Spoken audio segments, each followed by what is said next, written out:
হোঁচট খেলেও যেন আমরা বলি হরে কৃষ্ণ, কিছু খারাপ সংবাদ পেলেও যেন বলি হরে কৃষ্ণ, ব্যবসা বাণিজ্যে লস হয়ে গেছে হরে কৃষ্ণ, উন্নতি হয়েছে হরে কৃষ্ণ, মানে যা কিছু হবে তার মধ্যে কি করতে হবে হরে কৃষ্ণ, ইচ্ছা ভগবানের ইচ্ছা, এই রকমের মনোভাব আমাদের ভিতরে জাগ্রত করতে হবে, তবে একমাত্র মৃত্যুর সময় কৃষ্ণ নাম করতে পারবো। আর মৃত্যুর সময় যদি কৃষ্ণ নাম করতে পারবেন, ব্যাস সঙ্গে সঙ্গে গোলক বৃন্দাবনের টিকিট কনফার্ম, চলো।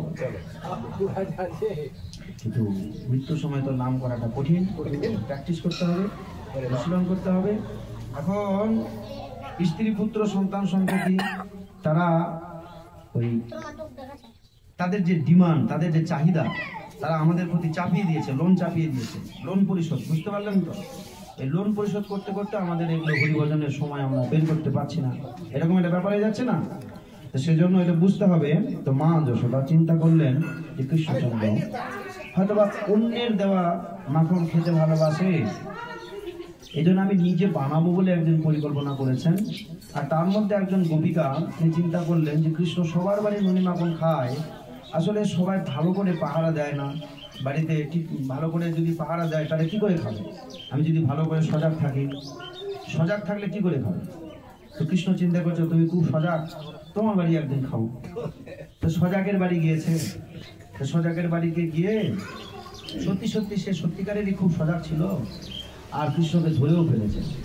কৃষ্ণকে ধরলে তো কৃষ্ণ খুব কাকুতি মিনতি করছে, বলে এইবারের মতো ছেড়ে দাও, শেষবার, আমি কথা দিচ্ছি আর কোনোদিন এই তোমার বাড়ি আসবো না, চুরিও করবো না, ছেড়ে দিব। সম্মানের ব্যাপার আছে, এটা মান সম্মানের ব্যাপার। না না, তোমার মা বিশ্বাস করে না, তোমার মা বলে কি যে আমার ছেলে এরকম করে না, হাতে নাতে প্রমাণ চায়। তো চলো আজকে তোমার প্রমাণ নেই। বারবার কৃষ্ণ বলছে আমাকে ছেড়ে দাও, তুমি এরকম। প্রভাবতী বলে একটা মাতাজি ছিল, প্রভাবতী, সে কৃষ্ণের হাত ধরেছে আর বলছে আজকে প্রমাণ করেই ছাড়বো, তুমি ননিমা খাও। কৃষ্ণ বলছে ঠিক আছে চলো, তোমার ইচ্ছা। যেতে যেতে যেতে যেতে মা যশোদাকে ডাকছে, হে মা যশোদা, যশোদা যশোদা বলে বাড়ি একদম উৎখাত করে দিয়েছে। কি হয়েছে কি হয়েছে? আরে দেখো আজকে হাতে নাতে ধরেছি। কাকে ধরেছো? কেন তোমার ছেলে। তাকিয়ে দেখো, দেখো নিজের ছেলের হাত ধরে আছে। আরে তুই কখন আসলি? তখন যশোদা বলছে দেখো প্রমাণ হলো, তোমার ছেলে খায়, যত দোষ নন্দ ঘোষ খায় তোমার ছেলে, আর আমার ছেলের নাম হয়। চিন্তা করুন, মান সম্মানের ব্যাপার, সম্মানের ব্যাপার আমার তো মাথায় চলে না। এ তাহলে আমার কাছে কাকুতি মিনতি করলো, ছেড়ে দাও আর খাবো না, কখন আমার ছেলে ঠিক আছে। তবে নিয়ে যাচ্ছে, ঘাড়ে করে নিয়ে যাচ্ছে বাচ্চাকে। তো মাথা চুল টানছে, উপরে দেখে দেখে দেখে কৃষ্ণ বসে। আরে আমার ছেলেটা আবার কৃষ্ণ হয়ে গেল। আরে কানা তুই? বলে হ্যাঁ, আমি বললাম না আমাকে নিয়ে যাবি না, আমাকে সম্মানের ব্যাপার আছে। তাও আমার কথা শুনলে না, তো তোমার ছেলে রূপ ধরেছে। এবার আর একবার যদি এরকম করো তোমার স্বামীর রূপ ধরবো, তোমার 14 গোষ্ঠী চোর প্রমাণ করে দেবো। তোমরাই চুরি করো। আর আর আর তোর নামে কিছু বলবো না, বলবো না, বলবো না। কৃষ্ণ এরকম মানে ভক্তদের সঙ্গে লীলা করে, অদ্ভুত লীলা করে আর কি। ভক্তদের সঙ্গে ভগবান এরকম সুন্দর লীলা করে। একবার মধুমঙ্গল এরকম লাড্ডুর গন্ধ পাচ্ছি, লাড্ডু লাড্ডু, কৃষ্ণ এই দিক থেকে আসছে লাড্ডুর গন্ধ। আর ব্রজ গোপিকা ললিতা, বিশাখা, চম্পকলতা, রাধারানী সূর্য পূজা করার জন্য লাড্ডু নিয়ে যাচ্ছে। তো লাড্ডু তো খেতেই হবে, তো কিভাবে খাবো? ওরা একদম পুরোহিত সেজেছে, পুরোহিত পুরোহিত সেজে লাড্ডু খাওয়ার জন্য মানে পুরোহিত হয়েছে। তো ভালো পুরোহিত পেয়ে পুজো করে নিয়েছে। তো সে পুজো করার পরে ওই মধুমঙ্গল আছে যে, তো মধুমঙ্গল শুধু লাড্ডু চাইছে, ওই লাড্ডু দাও লাড্ডু। ওরা চিন্তা করছে যে কেমন লুভি পূজারি, মানে শুধু লাড্ডুর দিকে এত চোখ কেমন। মানে এতো রাধারানী তো বুঝতে পেরেছে যে কে এসছে, রাধারানীর কাছে তো ফাঁকি দেওয়া যাবে না, কিন্তু সম্মানের ব্যাপারে কিছু বলছে না, চুপ করে আছে। বাকি সখীদের কিছু বলছে না, বুঝতে পারলেন? তো গোপ লাগিয়েছে, গোপ লাগিয়েছে, টুপি পরেছে, পাগড়ি দিয়েছে, পূজারি সেজেছে। আর হাঁচি দিতে গিয়ে এটা পড়ে গেছে, হাঁচি দিতে গিয়ে পড়ে গেছে, ধরে ফেলেছে। এবার সবাই মিলে ধরে ফেলেছে, এতে বিচার দেবো নন্দ মহারাজের কাছে, সবার কাছে বিচার দেবো। তাহলে কি করতে হবে না, তোমাদেরকে কি করতে হবে, এই ঘাগড়া করতে হবে, মেয়েদের মতো করে নাচ করতে হবে, না হলে এটা সবাই কিন্তু বলে দেবো। কৃষ্ণ তখন ঘাগড়া পরে নিয়েছে, করে নিয়ে নাচ করছে। আসলে উদ্দেশ্য হচ্ছে ওদের আনন্দ দেওয়া। কৃষ্ণের উদ্দেশ্য হচ্ছে আনন্দ দেওয়া। যেমন মা যশোদাকে আনন্দ দিচ্ছে, ঠিক একই রকম ভাবে নন্দ মহারাজের খড়ম মাথায় করে নিয়ে এসে নন্দ মহারাজকে আনন্দ দিচ্ছে। আপনার বুক ভরে যাবে না? আপনার ছেলে যদি মাথায় করে জুতো নিয়ে আসে, বুক ভরবে কিনা? আর যদি লাথাতে লাথাতে নিয়ে আসে, পা দিয়ে লাথি মেরে যদি নিয়ে আসে, আনন্দ হবে? হ্যাঁ। তো কৃষ্ণের উদ্দেশ্য হচ্ছে আনন্দ দেওয়া।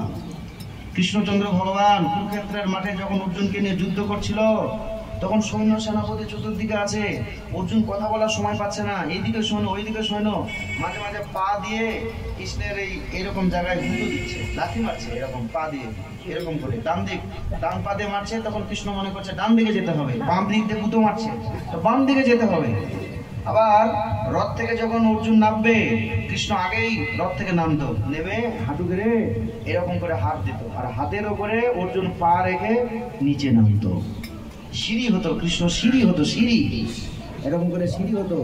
আর অর্জুনের চরণ ধুলি যখন হাতে পড়তো, সারা শরীরে এরকম করে মাখিয়ে দিত। ভক্ত যে আমাকে ছাড়া কিছু বোঝে না, আর তার চরণ ধুলে আমি পেয়েছি, আহা কি আনন্দ, কত আনন্দ। ভক্ত সেবা করে ভগবানের কি আনন্দ। আমরা কি করি, এই ভক্ত আপনাকে প্রসাদ ভোজি বানালো, জপমালা দিল, আপনাকে নাম জপ শেখালো, আপনার জীবনে কত গুরুত্বপূর্ণ রন্ধন কার্য, মায়েরা কত রান্না বান্না করছে, কত আনন্দ করছে। তারা বাড়িতে তো করতে পারে, এখানে এসে কেন করবে? এখানে তো তারা আগুনের পাশে কেন থাকবে?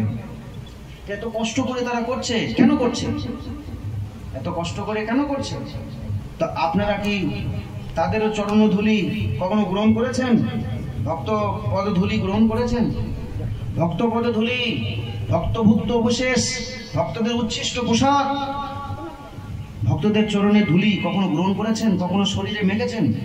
হ্যাঁ, তাদেরও চরণ ধুলি, তাদের চরণ ধুলি নিয়েছেন কখনো? বৈষ্ণবদের চরণ ধুলি নিয়েছেন? ভগবান নিয়েছেন। ভগবান সারা শরীরে মাখেন, এরকম মাখেন, আনন্দ, দিব্য আনন্দ। আমি অনেক বৈষ্ণবকে দেখেছি মায়াপুরে, ওই পা মোচার একটা ছাড়া থাকে, ওখানে দেখবেন একটা পাপোশ থাকে, পাপোশ পঞ্চতত্ত্ব মন্দিরের সামনে। অনেক ভক্ত বাড়ি যাওয়ার আগে ওই পাপোশটাকে উল্টে ওর ভিতরে ধুলো পায়, ওগুলো গায়ে মাখায়। যারা মাখায় তারা ওই রকমই ভক্ত, উন্নত স্তরের ভক্ত। অহংকার থেকে মুক্ত না হলে ওটা পারা যাবে না। হ্যাঁ, অহংকার থেকে মুক্ত না হলে পারা যাবে না। প্রেমী ভক্ত ভগবানের খুব একান্ত আপনজন, তাই এটা করা উচিত। তাই কৃষ্ণচন্দ্র ভগবান এরকম অদ্ভুত অদ্ভুত যখন লীলা করছিলেন, তখন মা যশোদা একবার চিন্তা করলেন যে এইভাবে মনে হয় আমার বাড়ির ননি মাখন খুব একটা টেস্ট হয় না বলে অন্যেরটা খায়।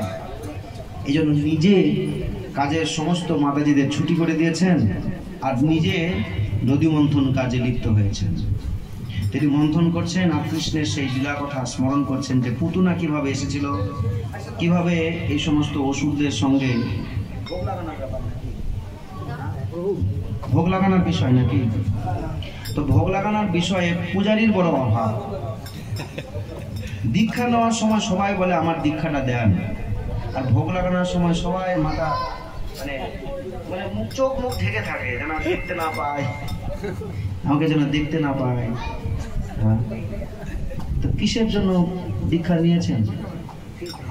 দীক্ষাটা নিয়েছেন কিসের জন্য? আরতি করার সময় পাওয়া যাবে না, কিন্তু প্রসাদের লাইনের সময় পাওয়া যাবে, একদম 1 নাম্বার লাইনে বসে থাকে। তো দীক্ষা নিয়েছি মানে কি? কৃষ্ণ সেবার জন্য। আপনার ভক্ত মানে কি? সেবা খুঁজে বের করতে হবে, কোথায় কোথায় সেবা আছে খুঁজে বের করতে হবে। যে সেবা খুঁজে বের করে ভগবান তাকে খুঁজে বের করে।